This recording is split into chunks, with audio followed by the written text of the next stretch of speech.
Preparing. I mean, how do we prepare? If you're preparing for the Good Shepherd, the God of justice, if you're preparing for that, then you want to practice justice.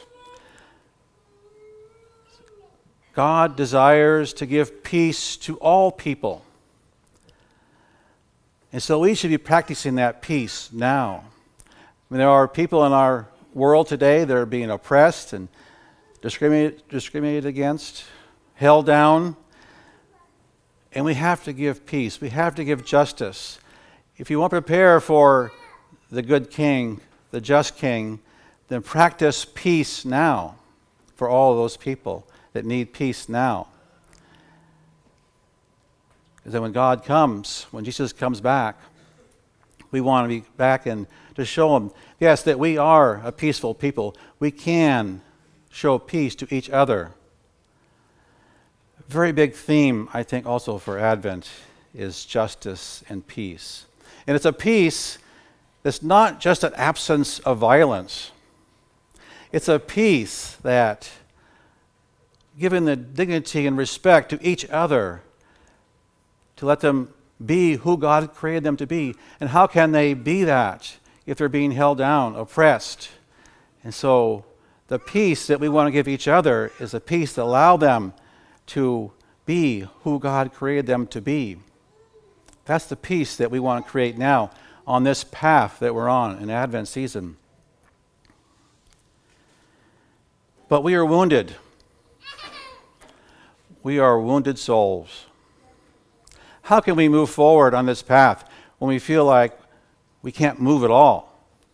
We're wounded souls. I was reading a book recently by Tilden Edwards. Talked about 3 things that he said that would help us move forward.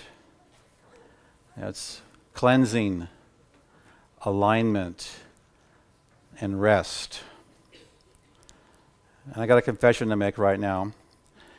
I was going to do an acronym for those 3 letters, C-A-R. But I knew that that's Father John's thing. I'm not going to take that from him. I will not do an acronym for CAR on this journey.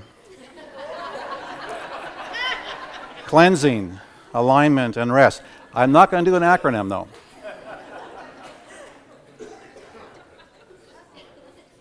Cleansing. How can we move forward? We need cleansing from all that burden, that weight that we're carrying on us, this weight from past sins in our life.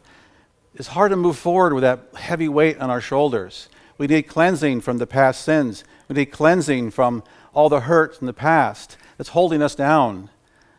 We want to move forward on this path, but we need cleansing from all of our past sins and hurts.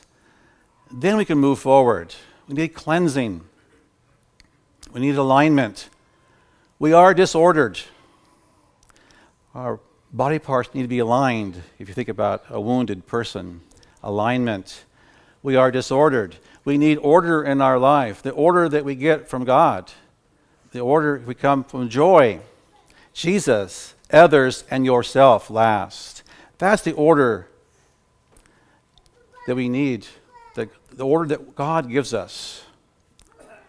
And we need rest. If you are wounded and you're healing and you need to move forward, you need rest. Let your wounds heal for a while.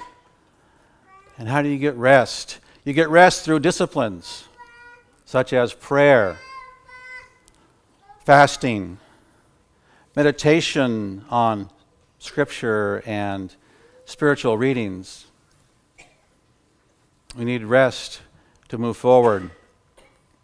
We need a car, I guess, right? On this journey. Cleansing, alignment, and rest. John the Baptist, we hear in the gospel, is a voice crying out in the wilderness to help us, to lead us, to show us the path. And I said, there are many voices that are helping us today to show us the way that we need to go. But be clear, though, John the Baptist and other voices that we hear today will show us the way. But Jesus Christ is the way. And don't forget that. Get in your car and hit the road.